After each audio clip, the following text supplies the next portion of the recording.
Cataclysm Phase 3 will bring in a lot of new changes and implementations into the game. First off, there will be a new event in Mount Hyjal, but in order to participate in this, it's gonna be important you have already done a lot of the different quests in the zone. So if you haven't already done those, well then prepare these before Phase 3. To get yourself the very first quest for this event, you will need to head to a main city and look for the questing board.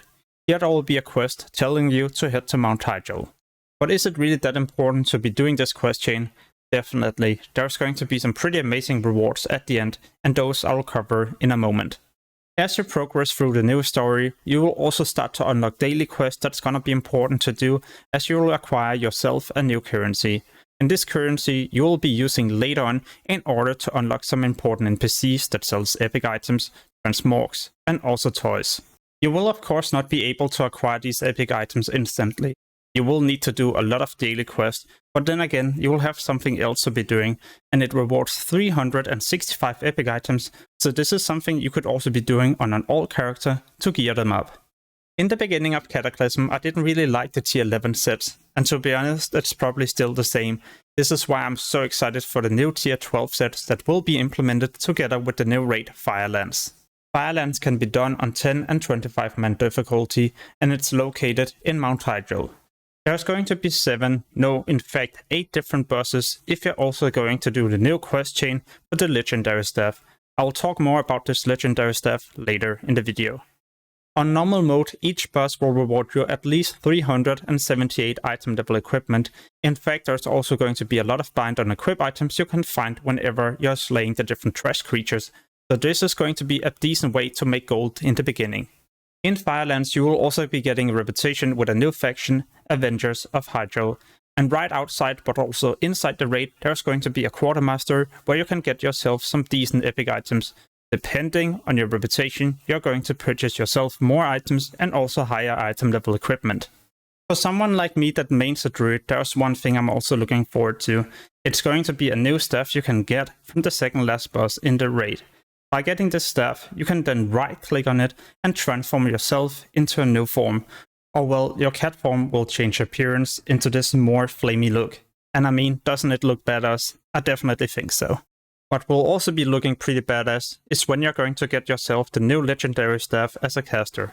It's going to be a long quest chain you'll be doing, and I guess you can probably estimate to be spending between 5 to 10 weeks just to complete it, as you'll need to acquire many different materials in Firelands. However, you're going to get yourself an amazing staff and also a new flying mount, or well, a new way for you to transform yourself into a new flying mount. When it comes to PvP, then Arena Season 9 will end and titles will be given. This also marks the beginning of Season 10 and Ruthless Gladiator. Hopefully you will get yourself a new amazing title, maybe even a Gladiator mount. What should also be happening is your Valor points being turned into Justice points, but instead of spending your Valor points and purchasing yourself tier 11, then these should now be purchasable for Justice points. Also, the old epics you could get from the very same Quartermaster.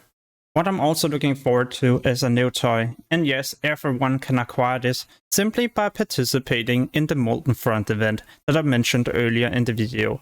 Once you have participated in this, you will get yourself a mail, and in this mail there's going to be an item beginning a quest. It's going to be a fairly short quest chain, and it probably won't take you more than 20 to 30 minutes.